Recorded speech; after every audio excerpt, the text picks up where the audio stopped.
চলুন যাওয়া যাক হাসির দুনিয়ায়, মজার দুনিয়ায়, গোপাল ভাঁড়ের দুনিয়ায়। চলুন যাওয়া যাক আজকের গল্প, যার নাম হচ্ছে গোপাল যাচ্ছে শ্বশুর বাড়ি।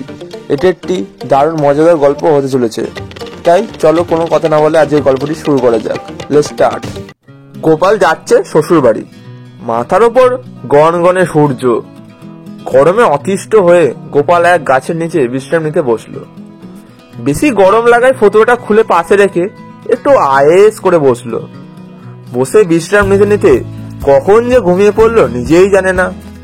ঘুম যখন ভাঙলো, গোপাল দেখে তার ফতুয়াটা চুরি হয়ে গেছে। হায় হায়, এখন কি হবে? খালি গায়ে তো আর শ্বশুর বাড়ি ওঠা যায় না। কি আর করা?